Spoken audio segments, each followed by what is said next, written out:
Silvia Olmedo a consacré 25 ans de sa vie à étudier la sexualité féminine, à travers différentes générations. Et en 2018, après avoir analysé les données de plus de 15 000 femmes âgées de 25 à 75 ans, elle a fait une découverte qui a complètement bouleversé notre compréhension du plaisir féminin. Il existe un moment précis dans la vie d'une femme où tout s'aligne parfaitement. Un moment où la neurochimie, la psychologie, l'expérience et la liberté se rencontrent, créant le terrain idéal pour la meilleure sexualité que vous ayez jamais connue. Et ce moment, ce n'est pas à 25 ans, ce n'est pas à 35 ans, c'est précisément à 47 ans. Et avant que vous ne pensiez que ce n'est que de la théorie, laissez-moi vous parler de Sophie. Sophie venait d'avoir 47 ans lorsqu'elle m'a contactée. Elle était perplexe, parce qu'il lui arrivait quelque chose d'étrange. Après 22 ans de vie commune où le sexe était devenu mécanique, prévisible, plus une obligation qu'un plaisir, Sophie se retrouvait soudainement à penser au sexe, à vouloir du sexe, à fantasmer sur le sexe d'une manière qu'elle n'avait jamais expérimentée, même à 20 ans. « J'ai cru que j'étais en train de devenir folle », m'a-t-elle dit lors de notre première consultation. Parce que tout le monde dit qu'après 40 ans, le désir diminue, que la ménopause met fin à la libido, que les femmes mûres perdent tout intérêt. Mais moi, je ressentais l'opposé. Et ça me terrifiait. Et c'est là que se trouve le grand mensonge qu'on vous a raconté. L'idée que la sexualité féminine suit une trajectoire linéaire de déclin après 30 ans. Que plus vous vieillissez, plus le sexe devient mauvais. Mais les données de Silvia Olmedo montrent exactement le contraire. Les femmes entre 47 et 55 ans rapportent les orgasmes les plus intenses, la plus grande satisfaction sexuelle et le meilleur sexe de leur vie. Et ce n'est pas une coïncidence. C'est une combinaison parfaite de facteurs qui ne se produit qu'à cette étape spécifique de la vie. Je vais vous expliquer la science derrière tout ça, parce que lorsque vous comprenez ce qui se passe dans votre corps et dans votre esprit à 47 ans, vous arrêtez de lutter contre et vous commencez à profiter de la meilleure période sexuelle de votre vie. Facteur numéro 1. Maturité émotionnelle et zéro patience pour faire semblant. À 20 ans, Sophie simulait des orgasmes. Elle faisait ça parce qu'elle pensait qu'elle le devait, parce que son compagnon s'y attendait, parce qu'il était plus facile de faire semblant que d'expliquer. À 30 ans, elle simulait encore, mais commençait à s'en agacer. À 40 ans, elle était fatiguée de faire semblant, mais ne savait pas comment arrêter. À 47 ans, quelque chose a fondamentalement changé en elle. Sophie ne pouvait tout simplement plus faire semblant. Ce n'était pas une décision consciente d'arrêter de faire semblant. C'est que faire semblant était devenu impossible, comme si l'interrupteur de la tolérance à la performance avait été désactivé permanent. Silvia Olmedo explique que ce n'est pas un manque de considération. C'est la maturité émotionnelle qui atteint une masse critique. C'est le cerveau féminin à 47 ans qui refuse simplement de dépenser de l'énergie dans des mensonges sociaux. Et quand vous arrêtez de simuler un plaisir qui n'existe pas, vous ouvrez la voie à la découverte d'un plaisir réel. Sophie a dû avoir des conversations difficiles avec son compagnon. Des conversations qu'elle avait évitées pendant 22 ans. Et pour la première fois, elle a dit la vérité sur ce qui fonctionnait, sur ce qui ne fonctionnait pas, sur ce dont elle avait besoin, sur ce qui lui procurait un vrai plaisir. Et ce qui s'est passé a été révolutionnaire. Pas parce que son compagnon est soudainement devenu un amant parfait, mais parce que Sophie, pour la première fois de sa vie, était honnête au sujet de son propre plaisir. Et l'honnêteté sexuelle crée la possibilité d'un plaisir réel. Facteur numéro 2, des changements hormonaux spécifiques que personne ne vous explique vraiment bien. Voici ce qu'on vous a probablement raconté sur les hormones et le vieillissement. Que les œstrogènes chutent, que c'est mauvais, que vous allez devenir sèche, que ça va faire mal, que vous allez perdre votre désir. Et oui, les œstrogènes diminuent réellement. Mais ce qu'on ne vous dit pas, c'est à propos de la testostérone. La testostérone chez les femmes diminue graduellement depuis l'âge de 20 ans. Mais il y a un moment précis, généralement entre 45 et 50 ans, où la proportion entre les œstrogènes et la testostérone change dramatiquement. Les œstrogènes chutent plus vite. La testostérone, bien que plus basse que dans la jeunesse, devient proportionnellement plus dominante. Et la testostérone, au cas où vous ne le sauriez pas, c'est l'hormone du désir. C'est ce qui vous fait penser au sexe. C'est ce qui vous fait initier le sexe. C'est ce qui vous fait vouloir du sexe. Alors ce qui se passe à 47 ans est fascinant. Vous avez moins d'œstrogènes, oui, mais vous avez de la testostérone relativement plus active. Et cette combinaison, lorsque vous comprenez comment travailler avec elle au lieu de contre elle, crée un désir sexuel plus intense et plus authentique que vous n'en aviez à 25 ans. Sophie me l'a décrit comme ça. À 20 ans, mon désir sexuel était réactif. Je voulais parce qu'il voulait, ou parce que c'était attendu, ou parce que tout le monde le faisait. Mais ce n'était jamais mon désir. Tu vois ? C'était une réponse à des stimuli externes. À 47 ans, mon désir est le mien. Il vient de l'intérieur de moi. Il n'a pas besoin de romance élaborée ou de contexte parfait. Je veux simplement.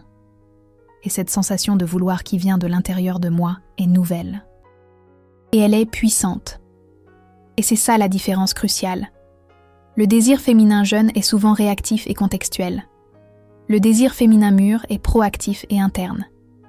Et un désir qui vient de l'intérieur est infiniment plus satisfaisant qu'un désir qui est une réponse à des attentes externes. Facteur numéro 3. Autoconnaissance accumulée pendant des décennies. Voici une vérité mathématique simple sur le sexe. Plus vous connaissez votre propre corps, meilleur est le sexe. Et à 47 ans, vous avez près de 30 ans de données sur ce qui fonctionne pour vous. Sophie, à 20 ans, ne savait pas que la stimulation clitoridienne était nécessaire pour qu'elle ait un orgasme. Elle pensait qu'il y avait quelque chose qui clochait chez elle, parce que la pénétration seule ne fonctionnait pas. Sophie, à 30 ans, le savait intellectuellement, mais avait honte de le demander. Sophie, à 40 ans, le demandait timidement et se sentait coupable. Sophie, à 47 ans, ne demandait pas. Elle faisait simplement. Elle guidait sa main. Elle changeait l'angle. Elle prenait le contrôle de son propre plaisir sans attendre que quelqu'un devine. Et ce passage de passive à active dans son propre plaisir a complètement transformé son expérience sexuelle. Silvia Olmedo dit toujours que les jeunes femmes s'attendent à ce que leurs partenaires les connaissent mieux qu'elles ne se connaissent elles-mêmes. Les femmes mûres savent que personne ne connaît leur corps mieux qu'elles-mêmes et agissent en conséquence. Et quand vous agissez en fonction de votre propre connaissance, quand vous arrêtez d'attendre que quelqu'un découvre votre carte du plaisir et que vous montrez simplement cette carte, le plaisir n'est plus une question de chance. C'est une question d'information appliquée. Facteur numéro 4, mort de la peur du jugement. À 20 ans, Sophie s'inquiétait de tout pendant le sexe. Si son ventre était visible, si elle faisait trop de bruit, si elle mettait trop de temps à atteindre l'orgasme, si elle était assez bonne, s'il prenait du plaisir, si elle faisait les choses correctement. À 47 ans, toutes ces peurs ont simplement disparu. Pas parce qu'elle a décidé consciemment d'arrêter de s'inquiéter, mais c'est parce que son cerveau, littéralement, a cessé d'allouer des ressources à ses préoccupations. Il y a une raison neurologique à cela. Le cortex préfrontal. La partie du cerveau responsable du jugement social et de la conscience de soi devient moins hyperactif avec l'âge, spécialement chez les femmes après 45 ans. Cela signifie que pendant le sexe, vous êtes moins dans votre cerveau analytique et plus dans votre corps sensoriel. Sophie m'a décrit la différence ainsi. Avant, pendant le sexe, il y avait toujours une voix dans ma tête, commentant, jugeant, s'inquiétant. Maintenant, cette voix se tait, simplement. Et quand elle se tait, je peux enfin sentir, vraiment sentir, sans filtre, sans jugement, juste sensation pure. Et quand vous supprimez la couche d'autoconscience pendant le sexe, quand vous arrêtez de vous observer de l'extérieur et commencez à vous expérimenter de l'intérieur. L'intensité du plaisir se multiplie exponentiellement. Facteur numéro 5. Priorisation consciente du plaisir personnel. Voici quelque chose que Silvia Olmedo a découvert dans sa recherche et qui m'a surpris. Les femmes entre 47 et 55 ans sont plus susceptibles de se masturber régulièrement que les femmes entre 25 et 35 ans, et pas seulement plus susceptibles. Elles rapportent également une plus grande satisfaction avec la masturbation. Pourquoi ? Parce qu'à 47 ans, vous comprenez enfin que votre plaisir ne dépend pas d'avoir un partenaire parfait. Il ne dépend pas de circonstances idéales. Il ne dépend de personne d'autre que vous-même. Sophie avait 47 ans quand elle s'est masturbée pour la première fois, en regardant son propre corps dans le miroir. Pas en fantasmant sur une autre personne, pas en imaginant un scénario, juste en se regardant elle-même. Son corps de 47 ans, avec ses marques, avec ses changements, et en se permettant de ressentir du plaisir dans ce corps spécifique, pas dans le corps qu'elle avait à 25 ans, mais dans le corps qu'elle a maintenant. Et ça, cette réconciliation avec son propre corps mature comme source de plaisir, ça change tout. Parce que quand vous n'attendez plus que votre corps redevienne ce qu'il était il y a 20 ans, quand vous acceptez et même célébrez votre corps comme il est maintenant, vous débloquez un niveau de plaisir qui n'était simplement pas accessible quand vous étiez en guerre avec votre propre corps. Facteur numéro 6. Moins de fertilité, plus de liberté. Je vais être directe sur quelque chose que beaucoup de femmes ressentent, mais ne disent pas. La possibilité de grossesse, même quand vous ne voulez pas tomber enceinte, crée une tension subconsciente pendant le sexe. Peu importe l'efficacité de votre méthode contraceptive, il y a toujours cette chance microscopique. Et cette chance, aussi petite soit-elle, occupe de l'espace mental. À 47 ans, pour la plupart des femmes, cette préoccupation cesse simplement d'exister. Et l'espace mental qui était occupé par la peur d'une grossesse non désirée est maintenant disponible pour le plaisir pur. Sophie m'a dit quelque chose qui est resté avec moi. Je n'avais pas réalisé combien d'espace mental la possibilité de grossesse occupait, jusqu'à ce qu'elle ne soit plus là. C'est comme si pendant 25 ans, il y avait toujours une petite alarme de fond qui sonnait. Et à 47 ans, cette alarme s'est enfin éteinte. Et le silence de cette alarme a créé de l'espace pour que j'écoute mon propre plaisir pour la première fois. Et voici l'ironie. La société vous dit que la ménopause est la fin de votre vie sexuelle. Mais pour beaucoup de femmes, la ménopause est le début de leur vraie vie sexuelle, parce que pour la première fois, le sexe est vraiment juste à propos du plaisir, pas à propos de la fertilité, pas à propos de la procréation, pas à propos des conséquences. Juste à propos du plaisir pur et simple. Facteur numéro 7. Fin de la performance. Début de la présence. Silvia Olmedo parle beaucoup de la différence entre le sexe performatif et le sexe expérientiel. Le sexe performatif, c'est quand vous faites l'amour pour être bonne à ça, pour impressionner, pour être désirable, pour prouver quelque chose. Le sexe expérientiel, c'est quand vous faites l'amour pour sentir, pour expérimenter, pour être présent. Les jeunes femmes, de par leur position dans la vie, ont tendance à avoir plus de sexe performatif. Il y a beaucoup de pression sociale, interne, pour être bonne au lit, pour être sexy, pour être désirable, pour compéter. À 47 ans, vous n'avez simplement plus l'énergie pour la performance. Et ce n'est pas de la faiblesse, c'est la libération.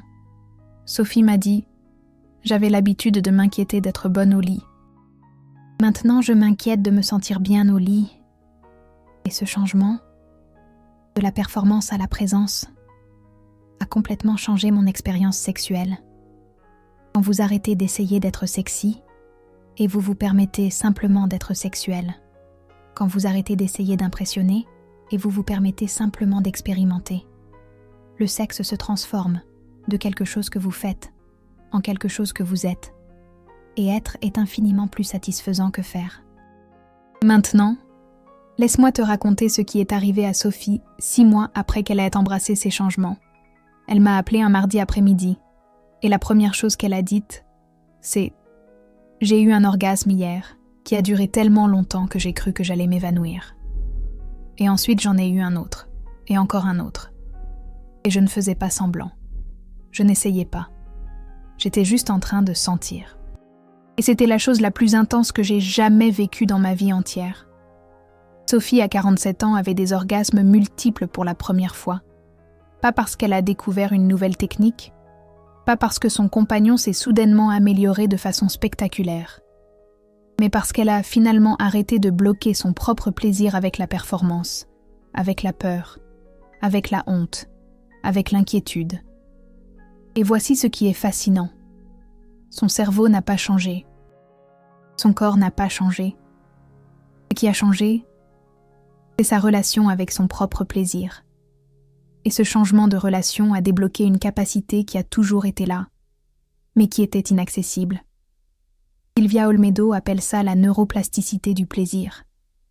L'idée que le cerveau peut être rééduqué pour expérimenter le plaisir de façon qui était préalablement bloquée.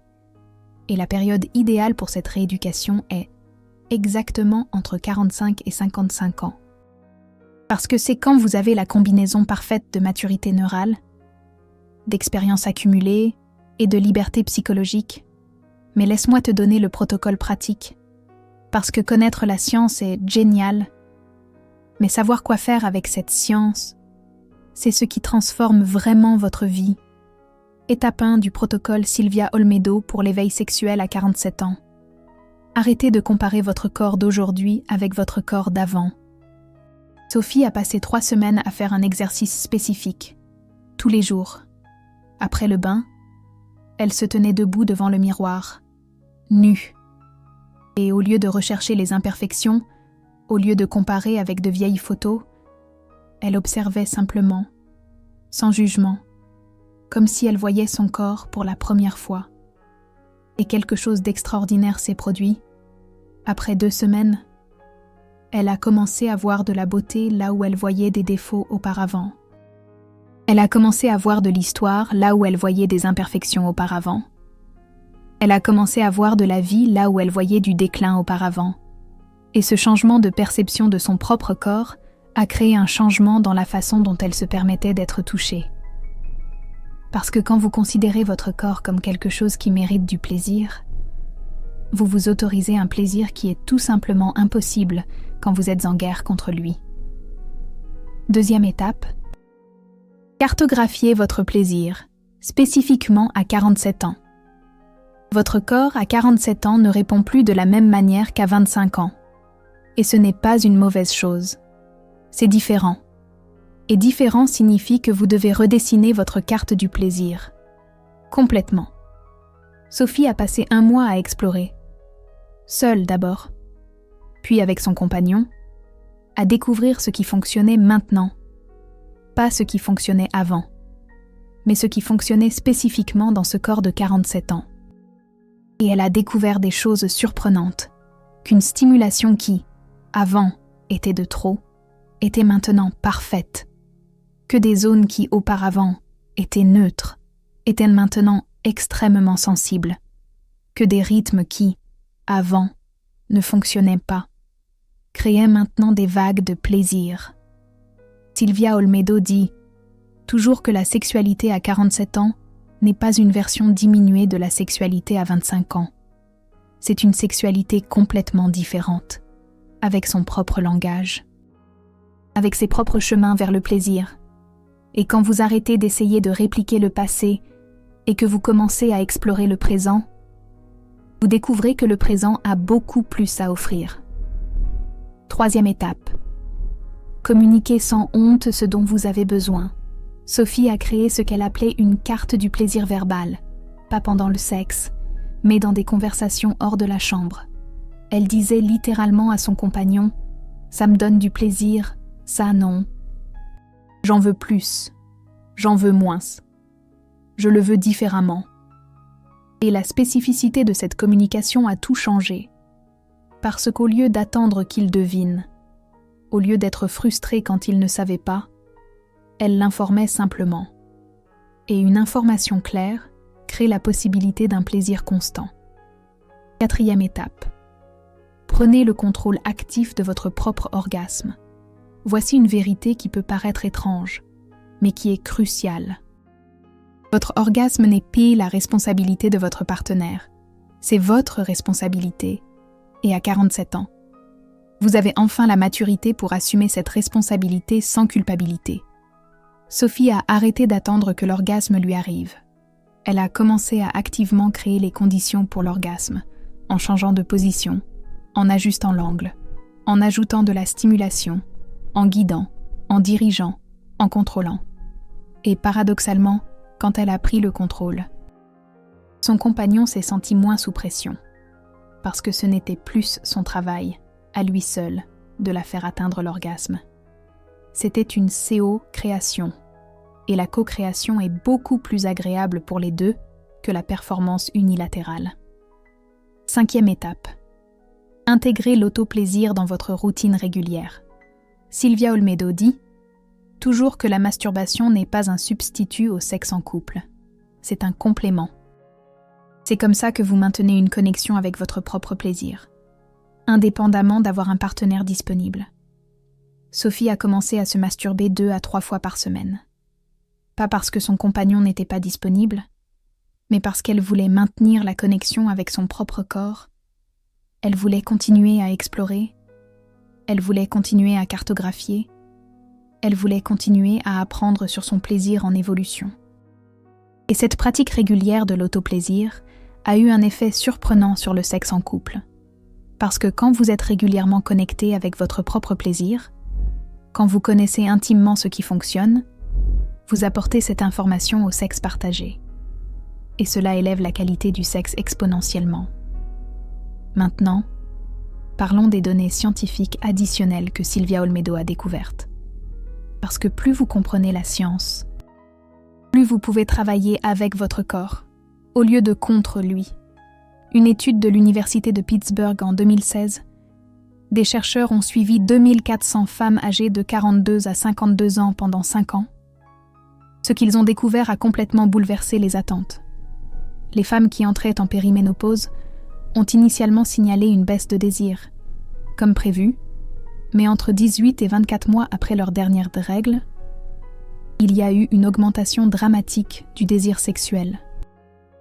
Pas seulement un retour au niveau précédent, mais une augmentation au-dessus de ce qu'elles avaient à 35 ans. Et voici le plus fascinant, les femmes qui ont signalé la plus forte augmentation de désir avaient quelque chose en commun. Elles n'ont pas essayé de lutter contre les changements. Elles n'ont pas essayé de maintenir la sexualité qu'elles avaient à 30 ans. Elles se sont permis de découvrir la nouvelle sexualité qui était en train d'émerger. Donc, le message n'est pas « forcez votre corps à répondre comme il répondait avant ». Le message est « permettez à votre corps de montrer une nouvelle façon de répondre ». Étude de l'Université de l'Indiana en 2019. Analyse de la satisfaction sexuelle chez 5800 femmes âgées de 40 à 70 ans. Le pic de satisfaction sexuelle n'était pas à 40 ans. Il n'était pas à 45 ans. Il était à 48 ans. Et il est resté élevé jusqu'à 53 ans. Pourquoi ? Les chercheurs ont identifié 3 facteurs principaux. 1. Les femmes dans cette tranche d'âge sont plus susceptibles d'être dans des relations où la communication sexuelle a été établie au fil des années. Il y a donc moins de devinettes et plus d'informations claires. 2. Les femmes dans cette tranche d'âge sont plus susceptibles de prioriser leur propre plaisir sans culpabilité. Il y a donc moins d'accent sur le fait de plaire et plus d'accent sur le fait de ressentir. 3. Les femmes dans cette tranche d'âge signalent moins d'anxiété pendant le sexe. Il y a donc plus de présence et moins d'inquiétude. Et quand vous combinez une communication claire, une priorisation du plaisir propre et une présence sans anxiété, vous créez les conditions idéales pour le meilleur sexe de votre vie. Avant de continuer, si vous réalisez que cette information est en train de changer votre compréhension de la sexualité mature, le Super Thanks est la façon dont vous soutenez le contenu qui défie les récits limitants sur le vieillissement féminin. C'est vous qui dites « oui, cette vérité doit être partagée ». Chaque contribution aide à normaliser les conversations sur la sexualité réelle à toutes les étapes de la vie. Maintenant, laissez-moi vous parler de Camille, parce que Sophie n'est pas un cas unique. Camille avait 49 ans quand elle a réalisé qu'elle avait le meilleur sexe de sa vie. Et cela la rendait perplexe parce qu'elle était divorcée depuis 3 ans. Elle n'avait pas de partenaire. Alors comment avait-elle le meilleur sexe de sa vie ? Parce que Camille, pour la première fois, avait des relations sexuelles avec elle-même et découvrait que le sexe avec elle-même était infiniment meilleur que le sexe qu'elle avait eu en 23 ans de mariage. Elle m'a dit « J'ai passé 2 décennies à avoir des relations sexuelles qui étaient bonnes pour lui, qui fonctionnaient pour lui, qui le satisfaisaient. Et à 49 ans, pour la première fois, j'ai des relations sexuelles qui sont bonnes pour moi, qui fonctionnent pour moi, qui me satisfont. Et la différence est astronomique. Et voici la vérité que peu de gens disent. Vous n'avez pas besoin d'un partenaire pour avoir une vie sexuelle épanouie. Vous avez besoin d'une connexion avec votre propre plaisir. Et si vous avez un partenaire, tant mieux. Si vous n'en avez pas, tant mieux aussi, parce que le partenaire idéal pour découvrir votre plaisir mature, c'est vous-même. Camille a développé ce qu'elle appelait un rituel de plaisir. 2 fois par semaine, elle réservait 1 heure rien que pour elle, fermait la porte à clé, éteignait son téléphone, allumait des bougies, mettait de la musique et explorait son corps avec curiosité et sans hâte. Et ce que Sophie a découvert lors de ces explorations a complètement changé sa compréhension de son propre corps. Elle a découvert qu'elle pouvait avoir des orgasmes d'une manière qu'elle n'avait jamais expérimentée auparavant. Elle pouvait ressentir du plaisir dans des endroits qu'elle ne savait pas sensibles, qu'elle pouvait vivre des expériences sensuelles totalement différentes du sexe qu'elle avait connu jusqu'alors. Et voici l'insight crucial de Silvia Olmedo. Le sexe à 47 ans n'a pas à suivre le script. On vous a enseigné à 20 ans. La pénétration n'a pas à être au centre. L'orgasme n'a pas à être l'objectif. La performance n'a pas à être la métrique. À 47 ans, vous pouvez réécrire complètement le script de ce que le sexe signifie pour vous. Et quand vous réécrivez ce script, en vous basant sur ce qui vous procure vraiment du plaisir, au lieu de ce qu'on vous a appris, qui devrait vous faire plaisir, vous découvrez une sexualité qui est profondément plus satisfaisante que tout ce que vous avez expérimenté quand vous suiviez le script de quelqu'un d'autre. Laissez-moi vous donner 3 mythes sur la sexualité à 47 ans que vous devez désapprendre, urgemment. Mythe numéro 1. Le désir sexuel diminue naturellement avec l'âge. Réalité. Le désir sexuel change avec l'âge. Et pour beaucoup de femmes, spécialement après la ménopause, le désir non seulement revient, mais augmente. Ce qui diminue réellement, ce n'est pas le désir. C'est la patience pour le mauvais sexe. C'est la disposition à feindre. C'est l'énergie pour la performance. Mais le désir génuin, le désir qui vient de l'intérieur, celui-là, il augmente souvent. Mythe numéro 2. Les femmes matures prennent plus de temps pour atteindre l'orgasme. Réalité. Les femmes matures qui connaissent leur corps et communiquent leurs besoins atteignent souvent l'orgasme plus rapidement que quand elles étaient jeunes. Pourquoi ? Parce qu'il n'y a pas d'essai et erreur. Il y a de l'information précise appliquée. Sophie a 47 ans, atteint l'orgasme en moitié du temps qu'il lui fallait à 25 ans. Pas parce que son corps est plus réactif, mais parce qu'elle sait exactement ce qui fonctionne et n'a pas honte de demander. Mythe numéro 3. La ménopause marque la fin de la vie sexuelle. Réalité. Pour beaucoup de femmes, la ménopause marque le début de la vraie vie sexuelle. Parce que c'est quand le sexe devient finalement juste une question de plaisir. Sans préoccupation de grossesse, sans fluctuations hormonales mensuelles, qui affectent le désir, sans règles, qui limitent la disponibilité. La ménopause n'est pas une fin, c'est une libération. Et quand vous désapprenez ces mythes, quand vous arrêtez d'attendre un déclin, et commencez à chercher l'évolution, vous découvrez que 47 ans n'est pas le début de la fin, c'est la fin du commencement. Maintenant, laissez-moi vous donner la vérité finale, qui peut tout changer pour vous. Votre meilleure phase sexuelle n'arrive pas automatiquement à 47 ans. Elle arrive quand vous décidez de permettre qu'elle arrive. Sophie n'a pas eu son éveil sexuel parce qu'elle a eu 47 ans. Elle l'a eu parce qu'à 47 ans, elle a finalement eu le courage d'arrêter de feindre, d'arrêter de performer, d'arrêter de se conformer, d'arrêter d'attendre et de commencer à chercher activement son propre plaisir. Manon n'a pas découvert sa sexualité pleine parce qu'elle a eu 49 ans. Elle l'a découvert parce qu'à 49 ans, elle s'est finalement donné la permission d'explorer sans honte, d'expérimenter sans jugement, de ressentir sans culpabilité. Et vous pouvez avoir 47 ou 52 ou 58, mais si vous êtes encore en train de feindre, si vous priorisez encore le confort de votre compagnon sur votre propre plaisir, si vous attendez encore que quelqu'un découvre votre carte du plaisir, au lieu de simplement la montrer, alors vous ne vivez pas encore votre meilleure phase sexuelle. Vous êtes juste en train d'attendre qu'elle arrive magiquement. Votre meilleure phase sexuelle commence au moment où vous décidez que votre plaisir importe plus que votre performance, que votre désir vaut plus que vos excuses, que votre corps, tel qu'il est maintenant, mérite plus de célébration que de lamentation sur ce qu'il était. À 47 ans, vous avez finalement tous les outils nécessaires. Vous avez la maturité émotionnelle, vous avez la connaissance de soi, vous avez l'expérience, vous avez la liberté.